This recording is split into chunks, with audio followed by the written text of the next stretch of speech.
Situé à 20 minutes de Paris, le campus de Nanterre participe à une vie étudiante dynamique et agréable, avec ses équipements culturels, sportifs et ses bibliothèques. Les étudiants du DUT y suivent des enseignements variés. Alors évidemment, on retrouve les cours traditionnels.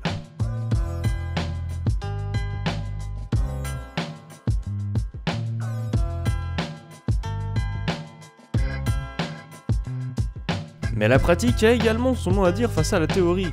Les étudiants travaillent en groupe, échangent avec des professionnels ou encore s'adonnent à des activités artistiques comme les techniques éducatives.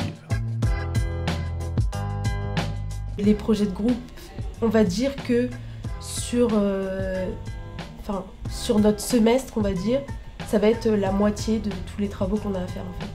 Parce que comme on est en éducation spécialisée et amené à travailler en équipe après, je pense que le but c'est de valoriser les travaux de groupe et du coup on a au moins une fois par semaine un exposé à rendre où on doit tous travailler ensemble.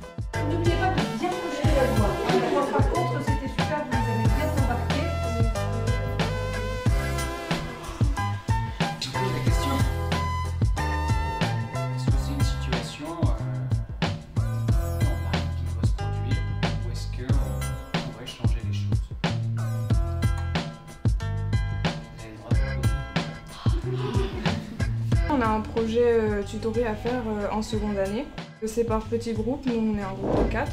Donc cette année c'est un thème qui s'intitule Hors les murs. Du coup on a des recherches à faire sur le territoire de Nanterre, il est ce projet. Et on doit choisir un public bien précis, faire un partenariat avec une association et ensuite repérer donc les besoins du public et mettre en œuvre des actions. Les étudiants partent d'ailleurs très tôt en stage. Une spécificité de cette formation, qui est basée sur l'alternance entre les cours et la pratique professionnelle, est en effet de proposer 31 semaines de stage dans le champ socio-éducatif.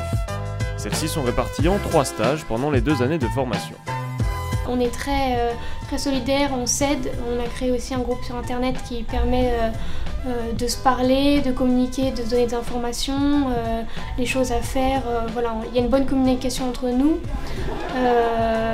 Et ça c'est vraiment agréable. C'est vrai qu'il y a une majorité de filles, mais il y a quand même des garçons, donc en majorité c'est 4-5 garçons, et ça se passe quand même très très bien, il y a toujours une bonne ambiance. Ah oui. Mais alors, comment accéder à cette formation universitaire et professionnalisante?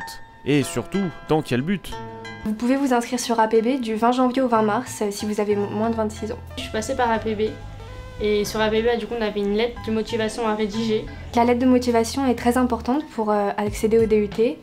Dans la mienne, j'ai beaucoup parlé de mes expériences de babysitting, de ce que je pensais du métier d'éducateur, de mes motivations et de mes expériences extrascolaires en rapport avec le travail social. Ensuite, on nous convoquait pour un entretien si on passait la première phase, donc APB, et ensuite on nous répondait si oui ou non ils étaient d'accord pour nous prendre, et après c'était à nous de répondre oui ou non à leur proposition. J'ai choisi cette filière parce que j'avais déjà fait un peu d'animation.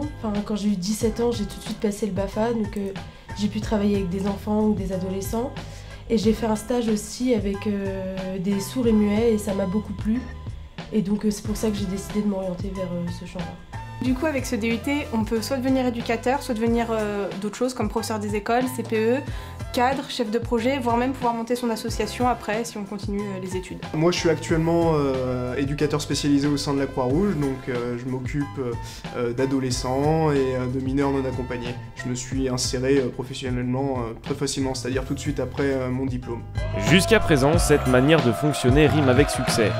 Faire carrière dans le social, ça implique un véritable investissement personnel que le corps enseignant valorise chaque année avec professionnalisme et enthousiasme.